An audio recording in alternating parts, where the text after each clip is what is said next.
Salut les jeunes pousses et bienvenue dans ce nouvel épisode de l'émission Bourgeons et jeunes pousses à la rescousse.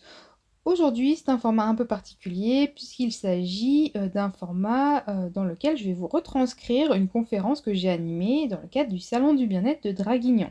Donc l'idée de cette conférence, c'est d'en faire une introduction et de dessiner les contours et les mécanismes de la gémothérapie pour mieux comprendre le génie des bourgeons, pour donner envie de découvrir davantage cet univers. Donc pour ceux qui ne me connaissent pas, je m'appelle Anaïs, je suis gémothérapeute, mais avant ça naturopathe, et je suis formatrice en gémothérapie aussi bien pour les pros et les particuliers. Pour démarrer, en guise d'introduction, on va observer la définition de la gémothérapie. Donc la gémothérapie, c'est un nom qui vient du latin. La racine latine est gemae. Donc gemae veut aussi bien dire bourgeon que pierre précieuse. Et c'est de là que bien souvent vient la confusion entre gémothérapie et lithothérapie. Lorsqu'on parle de gémothérapie, bien souvent des personnes nous disent « Ah oui, c'est les pierres, c'est ça ?» Alors non, là on est sur de la lithothérapie. C'est la lithothérapie qui utilise des pierres, des minéraux, des cristaux. En gémothérapie, on va utiliser des bourgeons d'arbres et d'arbustes. On n'utilise pas des bourgeons de fleurs, par exemple. On est vraiment sur l'utilisation de bourgeons d'arbres et d'arbustes. Alors, pourquoi j'insiste là-dessus? Tout simplement parce que c'est ce qui va aussi conférer à la gémothérapie et à l'utilisation des bourgeons d'arbres et d'arbustes toute sa puissance. Je voudrais qu'on fasse un petit focus sur l'arbre. L'arbre est un être du règne végétal avec lequel on a perdu contact, on a perdu une relation ancestrale qui, depuis des millénaires en fait est omniprésente. L'arbre est dans bien des cultures sacrées. Dans les textes religieux, dans la mythologie, on retrouve toujours des références aux arbres. Il y a même un alphabet, hein, notamment l'alphabet druidique, qui est fait à partir des arbres. Alors il y en a peut-être d'autres mais que je ne connais pas. En tout cas, les arbres ont toujours été omniprésents dans notre quotidien, dans nos rites, dans nos cultures. Et pourtant, on a mis une grande distance avec ces arbres, ce qui est quand même dommage, d'autant plus qu'avec les arbres, nous avons une relation qui est d'une part symbolique, comme je viens plus ou moins de vous décrire, mais aussi symbiotique. C'est-à-dire que c'est un raccourci, hein, on est dans le cadre d'une conférence, donc je ne peux pas vous décrire tous les mécanismes. Toutefois, il faut savoir que c'est grâce à l'arbre que nous pouvons respirer, puisque l'arbre va produire l'oxygène et l'homme va le consommer. De la même manière, nous, on va rejeter du dioxyde de carbone et l'arbre va le capter. Donc on est dans une espèce de relation interdépendante, une relation symbiotique entre l'arbre et l'humain. On s'en rend même pas compte, hein, c'est inconscient. Et pourtant, c'est bien là. Donc je voulais un peu lever le voile sur tout ça pour qu'on appréhende à nouveau cette relation-là. Mais c'est aussi une relation symbolique, comme je vous disais, hein. Pour parler des parties de notre corps, on utilise du champ lexical en lien avec les arbres. De la même manière, il y a des expressions dans lesquelles on va parler des arbres. On parle par exemple de l'arbre généalogique, hein, pour parler de notre ascendance, de notre descendance. Donc finalement, l'arbre est toujours là, et pourtant, on en est très éloigné. Il y a un livre que j'aime beaucoup, je vous mettrai la référence dans le descriptif de la vidéo, où l'un des paragraphes, en gros, démarre en disant quand est-ce que vous avez regardé un arbre pour la dernière fois? Et j'aime beaucoup cette idée-là, cette réflexion-là, finalement, puisque on en voit des arbres tous les jours, mais on les regarde plus.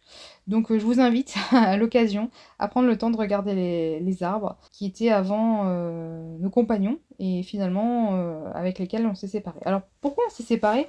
Peut-être tout simplement parce que dans un monde où tout va très vite, les arbres nous semblent immobiles. Alors, je vous ai bien mis sur la slide, hein. C'est une immobilité qui est apparente, puisqu'en fait, ils ne sont pas immobiles.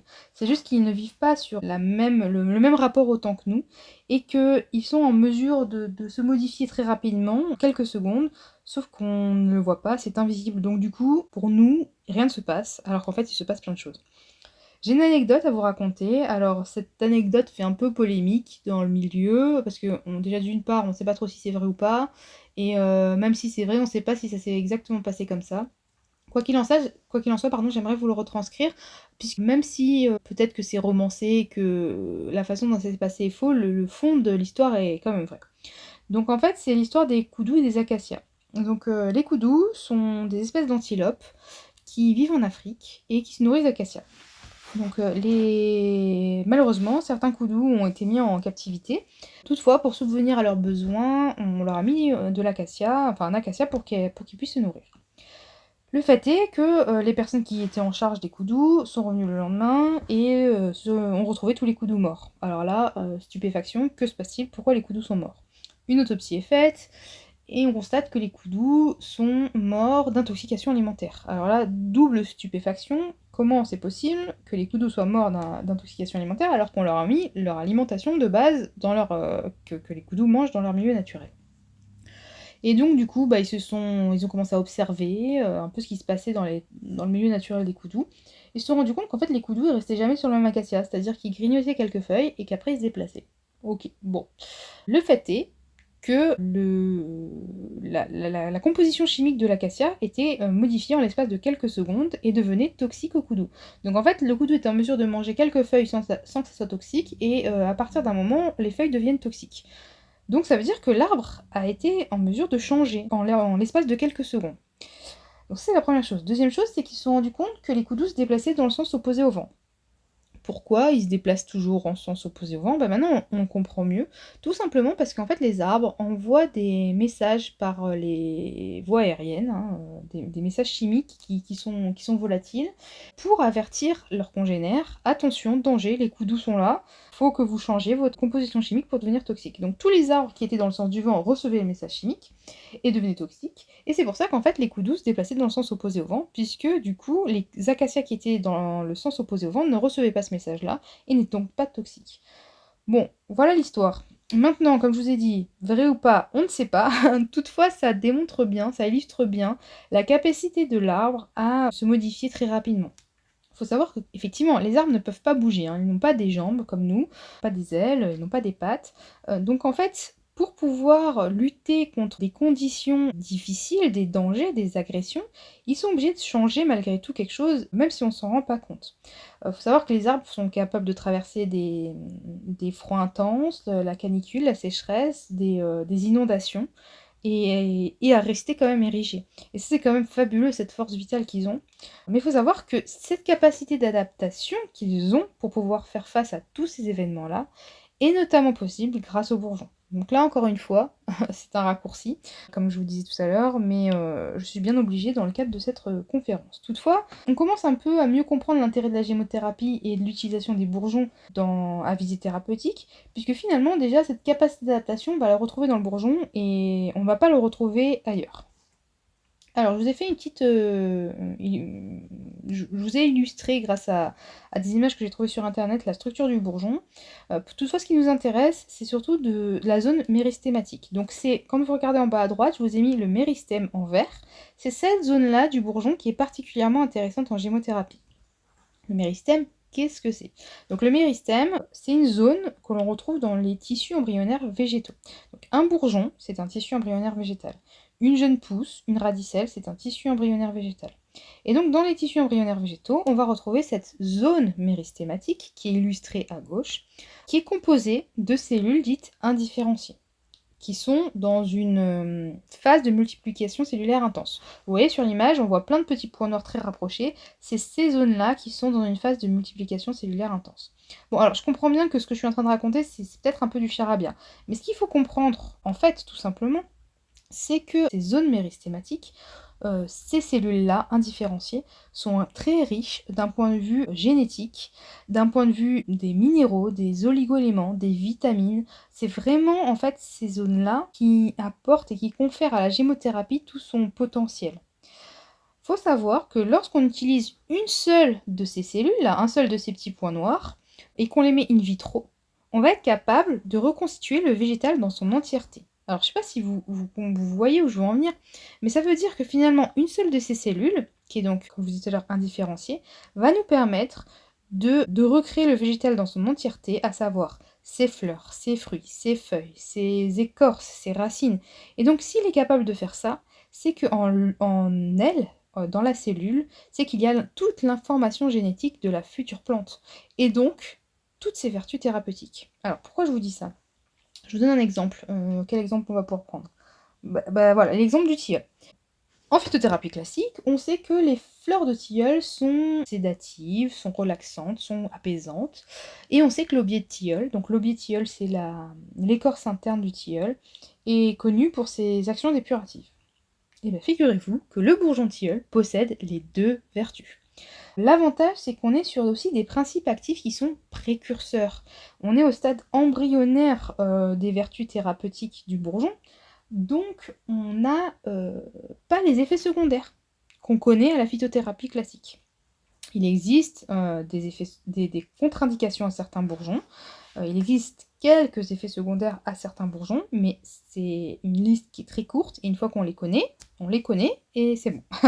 J'en profite pour quand même faire un aparté, et pour vous dire, évidemment, tout ce que je vous dis dans le cadre de cette conférence, et les vertus que je vais évoquer tout à l'heure concernant les bourgeons, ne doivent pas être un prétexte à l'arrêt d'un quelconque traitement. Si vous avez envie d'utiliser de la gémothérapie et que vous avez des traitements en cours, vous allez consulter votre médecin. Voilà, on n'arrête jamais, jamais, jamais un traitement. Je le souligne, surligne, je l'encadre, tout ce que vous voulez. Voilà, là, l'idée de cette conférence, c'est de vous informer. Et après, si vous avez envie de tester des bourgeons, faites-vous accompagner pour être sûr de faire les bons choix.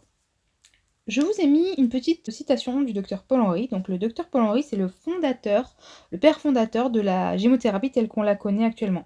Alors on a retrouvé des traces d'utilisation de bourgeons depuis des millénaires, mais c'est vraiment le docteur Paul Henry dans les années 60 qui l'a formalisée telle qu'on la connaît aujourd'hui. La citation, la voici. La phytothérapie qui n'utilise pas les tissus méristématiques perd le gène le plus vital du végétal et se borne à utiliser comme thérapie seulement ses élaborations secondaires. Donc c'est ce que je viens de vous illustrer avec notamment le tilleul. En fait, lorsqu'on n'utilise pas les tissus méristématiques, donc lorsqu'on n'utilise pas des tissus embryonnaires, végétaux, en fait, on perd toute la puissance du végétal. Cette capacité d'adaptation, de régénération de l'arbre, on le perd en fait. Et finalement, on n'utilise que les élaborations dites secondaires. Donc en fait, on se prive de certaines vertus du végétaux en passant à côté des bourgeons. Je vais maintenant vous faire quelques monographies. Donc toutes les informations, toutes les vertus que je vais vous indiquer concernant les bourgeons sont issues de cette bibliographie-là. Donc si vous voulez en savoir plus, vous pouvez mettre un commentaire en dessous de la vidéo, ou je vous invite à consulter ces livres pour connaître les positions de l'auteur et les sources de l'auteur concernant tout ce que je vais vous expliquer dans la suite de la vidéo. Premier bourgeon que je souhaite vous parler, c'est l'aubépine. Alors le bourgeon de l'aubépine, c'est le bourgeon du cœur. Vous allez voir, bon je vais pas vous lire les diapos, hein, c'est pas l'intérêt, vous pouvez les lire de votre côté si vous le souhaitez, mais à chaque fois je vais vous illustrer quelques petites choses. Par exemple, dans le cas de l'aubépine, je vous ai mis qu'elle normalise la tension, aussi bien qu'on soit en hypotension ou en hypertension. Donc ça, c'est par exemple une action que seule la gémothérapie sait faire, cette action de régulation. C'est-à-dire que si vous êtes en hypotension, là, ça va vous aider à augmenter votre tension, et si vous êtes en hypertension, l'aubépine va vous aider à baisser votre tension. Et cette action dite biphasique, elle est possible qu'en gémothérapie. Par exemple, les REL, dans la littérature, on va voir qu'elle va réguler le transit. Si on a un transit accéléré, elle va freiner le transit. Si on a un transit un peu lent, elle va accélérer le transit. Et ça, c'est quand même quelque chose d'assez exceptionnel et de phénoménal et de confortable aussi, puisque ça nous permet d'avoir une utilisation sécurisée de certains bourgeons selon ce sur quoi on souhaite travailler. Deuxième bourgeon, le grand classique, c'est le cassis. Alors généralement, les personnes connaissent la gémothérapie à travers le cassis, puisque c'est le bourgeon le plus connu. C'est une plante qu'on dit adaptogène, c'est-à-dire que son spectre d'action est très large et non spécifique. C'est vrai qu'on pourrait utiliser le cassis dans quasiment toutes les situations. D'autant plus qu'il potentialise les autres bourgeons, donc on va le retrouver souvent en synergie avec d'autres bourgeons. Il faut savoir que c'est un draineur universel, c'est un tonique. Il va aussi très bien soutenir le système immunitaire, mais là où il est particulièrement connu, c'est pour son action anti-inflammatoire. Dans la littérature, il est indiqué que son action est dite cortisone-like, c'est-à-dire qu'il va mimer l'action de la cortisone. Ça, c'est quand même très intéressant pour des personnes qui ont besoin d'avoir cette action-là par rapport à leur pathologie. Ensuite, le chêne. Alors le chêne, c'est un bourgeon plutôt masculin, bien que des femmes puissent l'utiliser sans aucun problème. Le chêne est un bourgeon qui a une action hormonale. Donc pour le coup, là, la contre-indication, ça va être les femmes enceintes et les personnes qui ont eu un cancer hormonodépendant. Faut savoir que le bourgeon de chêne, c'est la vitalité, c'est le tonus, c'est la force, c'est la puissance. Donc particulièrement indiqué pour des personnes qui sont fatiguées, qui sont en convalescence, qui sont surmenées, qui ont fait un burn-out, etc. Et donc principalement intéressant pour les messieurs, puisqu'il va aussi, dans la littérature, on retrouve cette indication-là, il va stimuler la sécrétion de testostérone. Le figuier. Alors le figuier, je crois qu'après le cassis, c'est certainement l'un des bourgeons les plus connus, les plus utilisés. Le figuier est connu pour son action sur deux... Enfin, il a deux sphères d'action. D'une part, une action sur le système nerveux et une autre part, une action sur le système digestif. On dit qu'il aide à digérer au sens propre comme au sens figuré. Et d'ailleurs, on dit souvent que le système digestif est notre deuxième cerveau. Donc c'est pas pour rien que le figuier a une action sur les deux. La nature est très bien faite. Donc si vous avez des inconforts digestifs et que votre système nerveux n'est pas très équilibré, le figuier pourrait être totalement intéressant. D'autant plus pour les personnes qui ont tendance à somatiser. Le pin. Alors le pin, c'est un bourgeon qu'on recommande bien souvent pour les troubles ostéo-articulaires, et notamment pour les personnes qui souffrent d'arthrose, de rhumatisme, etc. Encore une fois, on voit que le pin, là, n'a pas une action purement anti-inflammatoire, mais il va aussi protéger et consolider l'articulation, tout en l'invitant à se reminéraliser. Donc c'est intéressant dans une approche holistique de pouvoir avoir ces actions-là avec les bourgeons qui vont travailler sur un ensemble de choses pour tendre vers l'homéostasie. Alors le romarin. Alors, tout à l'heure, en introduction, je vous ai dit qu'on utilisait des bourgeons d'arbres et d'arbustes. Le romarin, c'est l'exception. C'est une plante aromatique et pourtant on l'utilise en gémothérapie. Alors pourquoi on l'utilise en gémothérapie? Bah écoutez, c'est bien simple, c'est sur la slide. Dans la littérature, on retrouve cette information-là. L'activité hépatoprotectrice du romarin, donc son activité de protection du foie, est largement supérieure en gémothérapie, en utilisant donc les jeunes pousses, plutôt qu'à la plante entière. Et pas qu'un peu, hein. Regardez, 63% en gémothérapie pour 6% avec la plante entière. Alors déjà, on connaît l'action du romarin sur le foie en phytothérapie classique, mais quand on voit ce que nous apporte cette action en gémothérapie qui est largement supérieure, on commence à toucher du doigt un peu tout le potentiel de la gémothérapie. Le tilleul, et je crois que c'est le dernier, oui c'est le dernier, je vous en ai un peu parlé tout à l'heure, donc je ne vais pas tout répéter. Toutefois, voilà, le tilleul, on le sait, a une action sur le système nerveux, mais aussi sur la sphère digestive pour son action notamment dépurative et diurétique, qui est particulièrement intéressante. Encore une fois, on voit bien qu'on n'est pas que sur du symptomatique, hein. Pour le système nerveux, le bourgeon de tilleul va avoir d'une part une action apaisante certes, mais il va participer à la réparation et à la régénération du système nerveux. Donc on n'est pas juste avec le tilleul à mettre un pansement, on va aussi aller travailler sur le terrain en profondeur. Donc voilà pour les monographies. Bon, c'était très synthétique, hein. Vous imaginez bien que chaque bourgeon, on pourrait passer plus de temps à en parler. C'est vraiment une brève introduction pour se rendre compte de tout le potentiel de la gémothérapie. Je souhaiterais qu'on prenne un peu de temps maintenant pour faire le distinguo entre aromathérapie et gémothérapie. Pourquoi? Tout simplement parce que beaucoup de personnes les confondent, et même les personnes qui connaissent la gémothérapie ne savent pas forcément définir les contours et expliquer la différence entre les deux. Donc si cette partie-là ne vous intéresse pas, vous pouvez évidemment avancer la vidéo. Sinon, bah écoutez, restez avec moi. L'idée de cette comparaison n'est pas de dire que l'un est meilleur que l'autre, hein. Bien au contraire, les deux sont complémentaires, mais c'est plus de mieux comprendre tout simplement. Donc déjà, au niveau du procédé de fabrication. En aromathérapie, on est sur la distillation de plantes aromatiques, ce qui nous permet d'obtenir une huile essentielle. Le matériel est spécifique, on utilise un alambic, ça nécessite un savoir-faire particulier. En gémothérapie, on est sur de la macération de bourgeons frais et d'arbustes. Donc on cueille des bourgeons qu'on met dans un mélange de 3 solvants, qui sont l'eau, l'alcool et la glycérine. Et on obtient ce qu'on appelle un macéramère. Donc lorsqu'on parle de macéramère de bourgeons, c'est la même chose que la gémothérapie, tout simplement.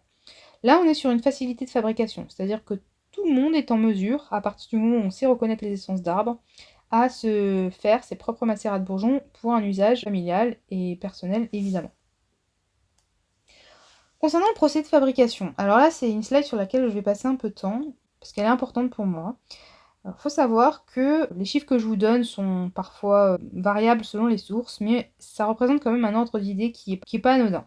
En aromathérapie, donc on utilise pour les huiles essentielles, pour faire un flacon de 30 ml, d'huile essentielle de rose. Il faut entre 120 kg et 180 kg de pétales de rose. Alors je sais pas si vous vous rendez compte de ce que ça peut représenter en termes de masse, parce qu'un pétale de rose, ça pèse pas bien lourd. Alors évidemment, c'est le cas extrême là que je vous prends, puisque c'est l'huile essentielle qui nécessite la plus grande quantité de matières premières. Mais même si on est sur des huiles essentielles qui nécessitent moins de matières premières, on est quand même sur des quantités qui sont assez importantes. En gémothérapie, pour faire un flacon de 30 ml de macérat, il ne faut qu'une seule poignée de bourgeons. Donc déjà, rien comme ça, on peut se poser la question de l'impact sur l'environnement par rapport aux pratiques qu'on va avoir en utilisant l'un ou l'autre. C'est pas tout, puisque en aromathérapie, on a malheureusement la démocratisation de l'utilisation des huiles essentielles fait que il y a de plus en plus de producteurs qui font des monocultures. Donc c'est-à-dire que sur plusieurs hectares, vont planter qu'une seule essence végétale. Et arrivé le moment de la récolte, ils vont tout raser et ils vont distiller tout ça. Et l'année suivante, ils vont replanter, ils vont raser. Donc les ravages de la monoculture, je vous laisse vous renseigner si vous souhaitez en savoir plus. Mais c'est pas terrible. Alors qu'en gémothérapie, on a quand même cette idée derrière de cueillette sauvage. Hein, les labos ne font pas de culture d'arbres pour faire des bourgeons. Ils ont des cueilleurs qui vont faire de la cueillette sauvage. Et on ne rase pas. On ne rase pas les arbres pour cueillir les bourgeons. On cueille les bourgeons sur des arbres qui resteront sur place, qui sont dans leur jus, qui sont dans leur environnement. D'autant plus qu'il faut savoir que lorsqu'on cueille le bourgeon, alors en gémothérapie on cueille le bourgeon qu'on appelle apical, c'est le bourgeon qui est au bout de la branche. Lorsqu'on cueille ce bourgeon, il y a 2 bourgeons secondaires qui vont prendre le relais.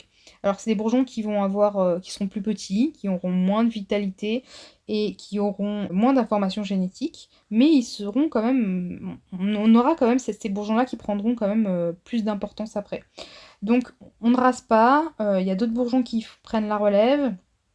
Et on est aussi dans une approche holistique où l'arbre a eu des informations par son contexte, de sa localisation, qu'il va en fait transmettre dans les bourgeons et qu'on va retrouver dans les macérats glycérinés de bourgeons, dans les macérats amers. Donc j'avoue que le tableau que je dépeins concernant les huiles essentielles n'est pas terrible, mais le but c'est pas de blâmer, le but c'est de vous informer pour que vous puissiez faire vos choix en conscience. L'utilisation des huiles essentielles est super pertinente, mais je vous invite à vous rapprocher de producteurs artisanaux qui ont une démarche et une éthique où la qualité prime et où vous n'aurez pas cette pression sur l'environnement telle qu'on peut la connaître avec certains grands labos. Donc renseignez-vous, regardez ce qui est fait à droite à gauche et choisissez en conscience. Voilà. On passe à la slide suivante. On va parler des différents champs d'action. Donc en aromathérapie, on est sur une action rapide, une action à court terme. Donc on va l'utiliser pour des problématiques plutôt aiguës, puisque l'action est vraiment puissante et immédiate. En gémothérapie, on est plutôt sur une action qui s'inscrit dans le temps, dans la durée, et on va plutôt travailler sur des problématiques chroniques pour modifier un terrain. Donc vous voyez déjà la complémentarité de l'un et de l'autre. On peut utiliser la gémothérapie dans des cas aigus et on peut utiliser l'aromathérapie dans des cas chroniques, évidemment, hein, mais toutefois, leur force réside dans l'un ou l'autre des cas. Ensuite, la différence entre leur utilisation, hein, la posologie et les voies d'administration sont différentes. Les huiles essentielles peuvent être utilisées par voie interne, par voie externe, par voie olfactive, par voie rectale, et nécessitent d'être particulièrement renseignée. Une huile essentielle, si on ne la connaît pas, qu'on ne connaît pas ses effets secondaires et ses contre-indications, on ne l'utilise pas, sinon on fait des bêtises. En gémothérapie, c'est plus simple. Il n'existe qu'une seule voie d'administration, c'est la voie interne. On a des utilisations par voie externe, par voie cutanée avec certains bourgeons, mais c'est à la marge et de toute façon, cette utilisation n'est pas dermocaustique. Il y a quelques contre-indications à connaître et quelques effets secondaires à connaître, mais il y en a très peu. C'est généralement souvent pour des bourgeons avec une action hormonale sur lesquels on va être vigilant, notamment pour les femmes enceintes et pour les personnes qui ont eu un cancer hormonodépendant. Sinon, on est quand même dans une utilisation plus sécurisée. Ça ne veut pas pour autant dire qu'il faut faire n'importe quoi, on est d'accord. Renseignez-vous, faites-vous accompagner, n'arrêtez aucun traitement, voilà, ne faites pas n'importe quoi non plus. Toutefois, on est quand même sur une utilisation qui est plus simple. Je vous ai mis un exemple, celui de l'arthrose. Alors, dans le cadre de l'aromathérapie, on va utiliser des huiles essentielles qui sont anti-inflammatoires, qui vont soulager rapidement le processus, l'articulation, parce qu'elles vont agir sur le processus inflammatoire. En gémothérapie, on va utiliser des macérats de bourgeons qui vont aider à régénérer l'articulation, à lui redonner de l'élasticité, à nettoyer le système articulaire pour soulager et à limiter l'érosion. Vous voyez bien qu'on n'est pas sur les mêmes actions et les deux sont parfaitement complémentaires. Donc ne vous privez pas de l'un ou de l'autre. Maintenant, vous cernez mieux les contours des deux galéniques différentes et vous apprécierez la puissance de l'un et de l'autre selon les situations sur lesquelles vous souhaiterez travailler. Et maintenant, sans transition aucune, je souhaiterais parler de l'approche émotionnelle et énergétique des bourgeons. Donc c'est vrai que jusqu'à présent, je vous ai beaucoup parlé de l'action physique de la gémothérapie, puisque c'est pour ça qu'on connaît la gémothérapie. Toutefois, il y a une approche plus subtile qui est possible de l'utilisation des bourgeons et des jeunes pousses, et c'est ce que je souhaite vous présenter ici. Donc ce que vous voyez, ce sont des extraits du jeu de cartes que j'ai créé. Donc c'est un jeu de cartes qui est composé de 54 cartes, qui s'appelle Quintessence la voix des bourgeons. L'objectif de ce jeu est multiple. D'une part, c'est un outil pédagogique, puisque l'idée, c'est que sur chaque carte, vous ayez les principales indications de la gémothérapie. Donc, encore une fois, on est sur de la vulgarisation, donc c'est simplifié, mais disons que sur une seule carte, vous pouvez mieux appréhender l'intégralité des vertus du bourgeon. Et ensuite, un message qui est plus subtil. Donc c'est un message soit émotionnel, psycho-émotionnel, soit énergétique, qui tend à ouvrir d'autres portes. Donc après, c'est vraiment une première approche, hein, mais ça permet d'utiliser le jeu de cartes pour plusieurs choses. D'une part, soit pour apprendre un peu plus les utilisations de la gémothérapie, soit pour s'en servir comme un jeu de sélection intuitive, soit pour s'en servir avec une vidéo oraculaire. Chacun s'en sert comme il le souhaite. Mais je souhaitais vous en présenter quelques cartes aujourd'hui. Alors, ce qui n'apparaît pas sur les cartes, ce qui n'apparaît pas sur mon jeu de cartes, mais que je vais vous présenter aujourd'hui, c'est la possibilité aussi de rapprocher les bourgeons au chakra. Alors, j'ai une approche énergétique qui est ayurvédique, donc c'est vrai que j'ai fait les liens entre les bourgeons et les chakras, mais on pourrait les rapprocher à d'autres choses, hein. Après, c'est chacun sa sensibilité. Par exemple, dans le cas du boulot, on peut rapprocher le boulot au plexus solaire. Le frêne, on va pouvoir le rapprocher par exemple au chakra sacré.